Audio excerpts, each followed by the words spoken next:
when you open up one of these Oreos, they're so thin. Like, I know that there are Oreo thins, but like these guys, it's like I'm eating a chocolate wafer and there's maybe a fraction of cream in there. And then I open up Double Stuf and I'm like, oh, look at that thick layer of cream in there. I want that thickness inside my body. Nope, don't say that. I should not have said that. That was a mistake. Mistakes were made, friends. Lots of mistakes were made.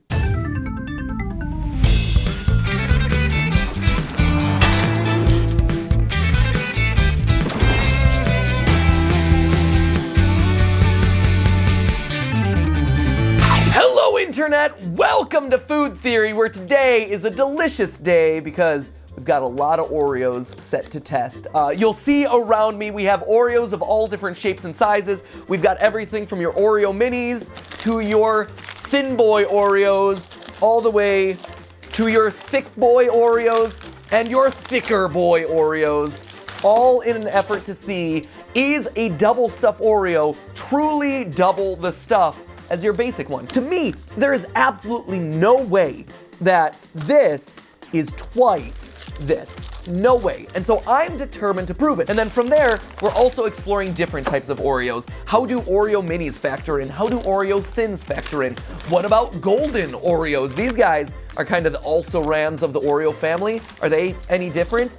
I threw in some mints just because the minty Oreos, it's not so much whether I'm curious about how much stuffing is inside, I just wanted an excuse to buy these, because when you're talking about alternative Oreo flavors, these are the best. And then lastly, of course, we're getting to the big boys, the mega stuffs and the more stuffs. If we were to classify these, are these what? Triple Stuf Oreo? Quadruple Stuf Oreo? Because it's not mega stuff, mega means million stuff. And that's, I don't know, it's false advertising. And I'm not the only person who's been curious about this. Other people have done this experiment to varying results. Take it away, VO Matt Pat. Back in 2013, Nabisco came under fire when Dan Anderson, a high school math teacher in Queensbury, New York, decided to bring some Oreos to school for a hands-on class activity. His class found that Oreos Double Stuf cookies were not, in fact, what they claimed. According to their measurements, the so-called Double Stuf cookies were more like Oreos 1.86 stuff cookies. He shared the results on his blog and it got picked up by the news. Weeks after, Business Insider did their own video investigation and found that Double Stuf Oreos were closer to 1.91 stuff. Not quite as low as Dan Anderson's high school math class measured, but still shy of truly being double the stuff. Now, that might seem like a small thing to get all worked up over, but remember that we live in a world where Subway ended up paying $500,000 to settle a lawsuit over the fact that their foot-long sandwiches were sometimes only 11 inches long, which is probably why Nabisco made official statements in the aftermath of both of these stories asserting that their Double Stuf Oreos were exactly what they claimed to be. So that is what we're here today to do, to look at whether the Double Stuf Oreo truly has double the stuffing as a single Stuf Oreo.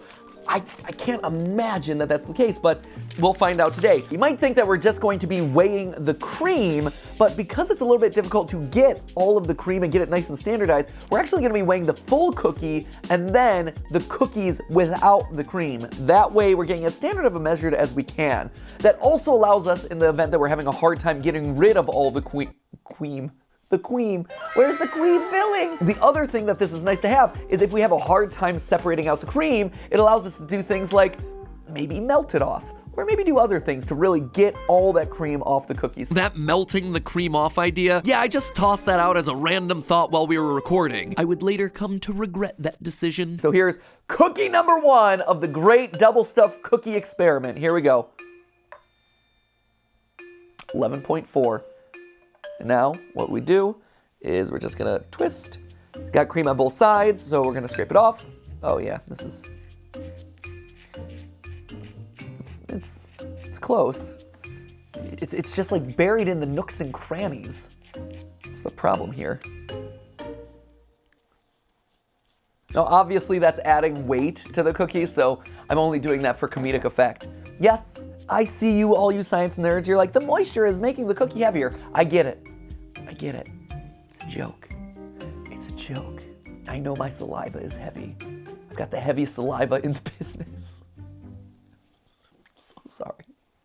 8.2. Okay, so initially I was dissatisfied with the amount of scraping I was having to do to get all the cream out of the nooks and crannies, and thus the great hair dryer experiment began. So we're trying plan B. Stephanie's hair dryer. It's gonna melt, right? Right? Sure. Let's find out together, friends. For science! It's hot, I'll give it that. Oh yeah, you can see it melting. My poor fingies! It's hot on my fingies! Set it on a plate.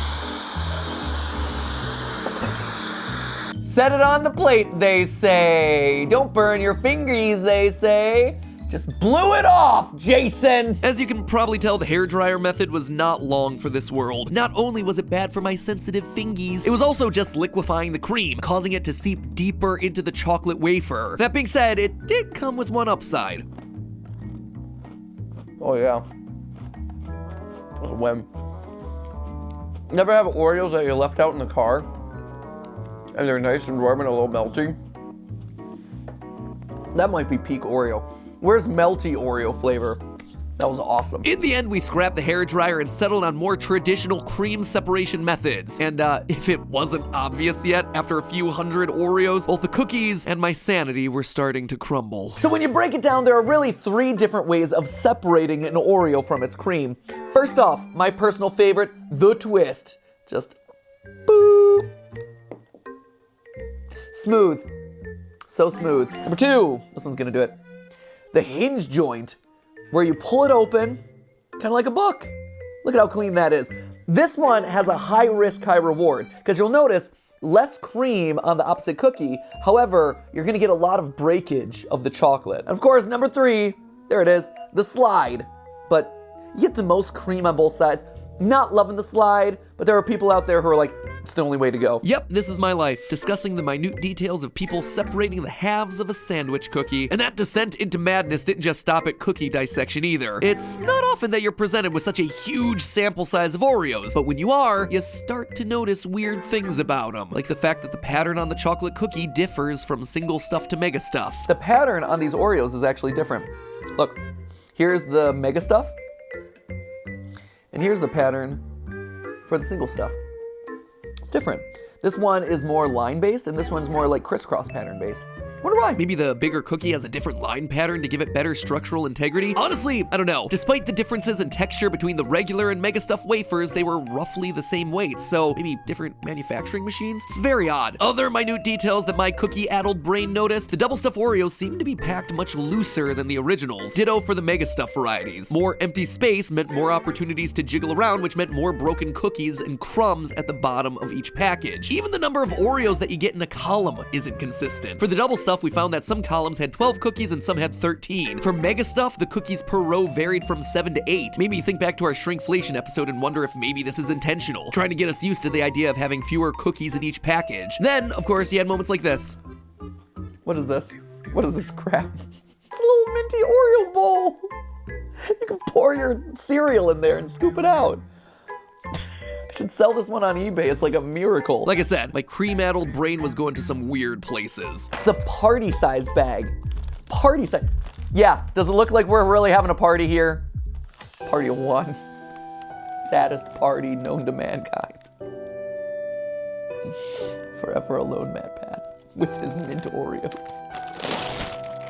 Just gonna make myself feel better. That did make me feel better. These are delicious. Then on to the thins. I think we're gonna do the pry it apart method with these guys. Oh, there it is. That's a win. Shuck an oyster. Yeah, it's like you're having to shuck an oyster. Shuck your Oreos. And over to the minis. Oreo minis were built to be bite-sized. Is this how big of a bite you think I have? Yeah? You underestimate me, Oreo. I'll show you. I'll show you bite-sized Oreos. This is bite-sized edition Oreos. I'll go like more than that. After hours of taking apart and weighing several hundred Oreo cookies of different varieties, we finally came up with our results. Ladies and gentlemen, our Double Stuf Oreos really double the stuff. Drum roll, please.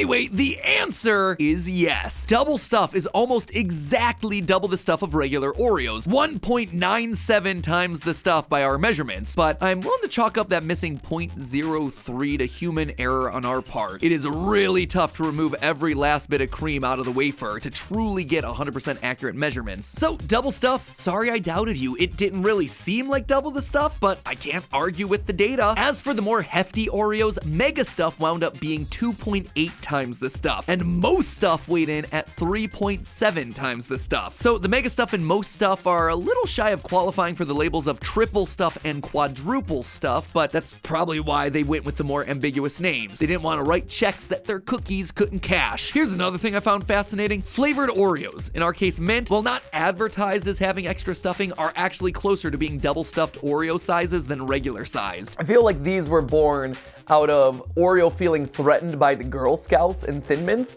They're like, okay, you got your Thin Mints, but we got your thick mints. These are default double stuff? They're pretty close. The extra stuffing isn't the only thing that made the mint flavor a bit of an oddball either. The mint flavored stuffing actually has a completely different consistency from the regular vanilla stuff, which makes it stick to the cookies in all kinds of interesting ways. In 2016, a team of aerospace engineers noticed that with regular Oreos, the stuff always seems to stick to one side. In fact, within a given column of Oreos, you'll find that all of them have the same cream orientation. Twist them open, the cream is always going to wind up on the same cookie. And this was actually something that we were able to verify within our own tests. However, when we tried to do the same thing with the mint Oreos, things didn't go quite so cleanly. So watch this column right here. We're gonna take one Oreo, it's a fresh column, and I'm holding it the way it was laying in there. So we do a little twist, and you'll notice that the bottom came off from the top. So if I was here, boop, it's the bottom one. The next in line should also come off. So again, the bottom, that didn't work at all. Cool. That line. Mint. It's the mint. It's the mints. Ignore the aeronautics engineers who said this. Complete lie. So yeah, flavored Oreos, just plain weird. Speaking of weird, the Oreo Thins have less cream and thinner wafers. Specifically with the Thins, you're getting 33% less wafer and 45% less cream, which means that if you prefer the chocolate exterior more than the vanilla filling, Oreo Thins are mathematically speaking your best choice of cookie. At least that's what I would be saying if it wasn't for Oreo Minis. Oreo Minis have an even bigger wafer to cream ratio. The Minis have 70% less wafer than the regular Oreo, but 81% less cream. If you like chocolate over vanilla, go small. Also, golden Oreos, pure mad lads. They are the embodiment of the chaotic good. The wafer weighs slightly more, but they have significantly less cream, a whopping 23% less. But then you go to the golden double stuff Oreos and you get way more cream, 2.4 times, in fact. But in the end, the numbers proved it. Completely blowing my mind, double stuff Oreos are, as best as I can tell, exactly what they claim to be. Also, here's the general rule as it applies to Oreos: bigger equals more cream, smaller equals more chocolate. Plan your next shopping trip accordingly. If you're a vanilla cream fan, obviously you're gonna go with more and more stuffing. But if you're a chocolate fan, you should be going after those bite-sized Oreo minis and thins. Or, you know, you just scrap it all and go with a Hydrox instead. But hey, that's just a theory. A food theory. Bon appetit. Oreo.